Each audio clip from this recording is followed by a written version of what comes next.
someone lands on your site for the very first time, most likely they will have found you through a specific product. So your product page is actually what they're going to see first thing, not your homepage. So, for that reason and so many other reasons, it is so important to get it right. Now, let's start with your product photos. This client got it very right in terms of really highlighting the product well, right? Showing it at different angles. And another thing you want to think about is, well, definitely do your own photos, right? Brand recognition, making sure the photos really resonate with your ideal customer. So, just as an example, if you sold mostly plus size clothing, you would really be amiss if you didn't have plus size models, showing off the clothing. If you cater to, women in their 40s and 50s, but your models are all super young, again, there's a miss there. So make sure that that's all aligned. And the other reason to do your own photos, right, is just to stand out from the crowd, especially if you're doing something like running paid Facebook ads using stock photos that everybody else is using. How are you going to stand out and build your brand specifically so that they're actually coming to you for you? Okay, now let's look at Shopify. We happen to love the stiletto theme here, and that's what this client is on. Lots of great paid themes in the Shopify shop, though, and we're always happy to help you choose the best one for you. But make sure you're utilizing the icons here. So, just highlight a few of the main reasons that they should shop with you. We love using the color swatch boxes, especially if you offer multiple, colors of an item. As you can see, they still see the text of what color that is, but they can also get an idea. And, you can also upload swatches that are patterns. So yes, it's a little bit of work on the upkeep to upload the swatches under your content and your settings in Shopify, but I personally think it's worth it. Also, having really easy size markers here rather than a drop down. And, as you know, when something is sold out, this will be crossed off kind of thing. Another thing is make sure that your add to cart button is up top here. It should be above the fold. So before you even scroll, they should, and this is on desktop and mobile. We're looking at desktop, but always check this on mobile too. Some themes default to the add to cart actually being like below the product description. Pull it up, okay?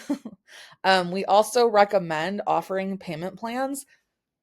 Why wouldn't you, offer a variety of ways to check out to increase your sales? Bottom line. Whether that's ShopPay, Sezzle, Klarna, there's a lot of options, and the more the merrier, in my opinion, because somebody might have an account for one and not for another. And make sure you're offering PayPal too, but that's a whole nother matter. And that should be another video in terms of your actual checkout, but it's really good to highlight the different options that you have on your page. In terms of your description, make sure that you start with something fun. Imagine keywords for SEO, right? What if somebody was actually searching? And this goes for if they were searching in Google, or maybe they were just searching your site. Does between your product title and your product description, is the information there that would help this particular product pop up, right? And is it something fun, again, on brand, building into that, persona that your brand is giving off? And then, definitely whatever model information and specific information about the product that you can is perfect. People do want to know, possibly where was this made? What are the laundry instructions? What are the materials? Things like that. And then I love the themes, how they now offer these cool accordions and you can put a whole bunch of different useful information. So what we want to do on the product page, especially because whether it's somebody new that just found you or even not, but somebody gets to your homepage, they get to a collection and they end up on a product page, they're browsing and they're close to adding an item to the cart, which is the next step in the funnel here, right? And you want to answer any questions or objections that they might have in their head before they even think of it, right? So one of the first things they're going to think of is like, well, what if it doesn't fit? What if I don't like it? And so you want your shipping and return information right there in their face. It doesn't matter if you also, and you should have it in your main menu and your footer menu, but it should also be here too. And just be concise, be clear. Don't make a whole laundry list. I love here where it's laid out simple, but you can click through to get to more comprehensive, if you do need to add extra. Um, information. But another thing I love is the meet the models. This really helps them say, hey, who, and so how we have it set up on this specific client site is that on every product page under meet the models, you see every model and their information, even though only one model was pictured here, right?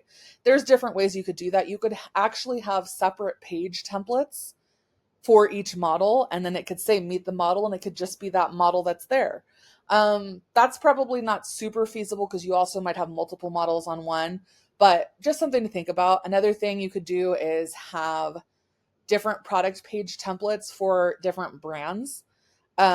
Because for example, maybe this wouldn't make sense if now we're looking at shoes. We could have something different there, or even home decor, and we don't have the meet the model section there at all.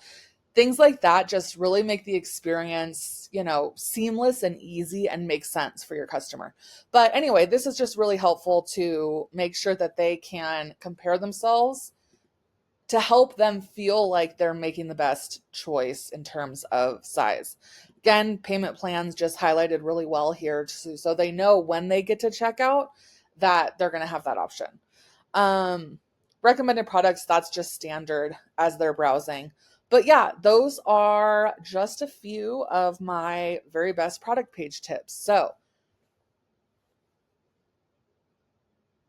there we go.